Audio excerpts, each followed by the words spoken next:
കുംഭത്തിലെ ഓട്ടം ശിവാലയ ഓട്ടം, മുക്തി നേടും ഓട്ടം ശിവാലയ ഓട്ടം. കുംഭത്തിലെ ഓട്ടം ശിവാലയ ഓട്ടം, മുക്തി നേടും ഓട്ടം ശിവാലയ. ശിവരാത്രിയോടനുബന്ധിച്ചുള്ള ശിവാലയോട്ടം ആരംഭിച്ചു.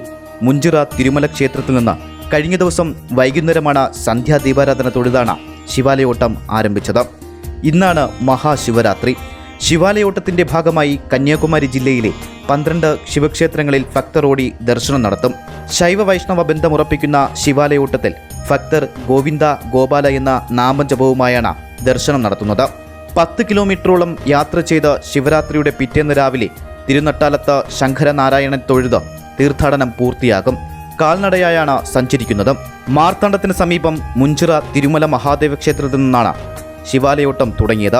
തിരുമല കഴിഞ്ഞാൽ തിക്കുറിശ്ശി, തൃപ്പരപ്പ്, തിരുനന്തിക്കര, പൊന്മന, പന്നിപ്പാകം, കൽക്കുളം, മേലങ്കോട്, തിരുവിതാംകോട്, തിരുവിടക്കോട്, തൃപ്പന്നിക്കോട്, തിരുനട്ടാലം എന്നിവയാണ് ഓട്ടത്തിലെ ദർശനക്രമം വരുന്ന മറ്റു ശിവാലയങ്ങൾ. ഒരു രാത്രിയും പകലും കൊണ്ട് കാൽനടയായ ഭക്തർ 12 ക്ഷേത്രങ്ങളിലും ദർശനം നടത്തുന്നതാണ് ആചാരരീതി. ശ്രീകണ്ഠേശ്വരം, പാറശാല, ആറയൂർ, തലയിൽ, ചെഴുങ്ങാനൂർ, നെയ്യാറ്റിങ്കര, രാമേശ്വരം, പൊഴിയൂർ, ചെങ്കൽ മഹേശ്വരം, കഠിനകുളം, വലിയശാല, കാന്തള്ളൂർ തുടങ്ങിയ ശിവക്ഷേത്രങ്ങളിൽ ശിവരാത്രി പ്രധാനമാണ്. GTV news, Neyyattinkara.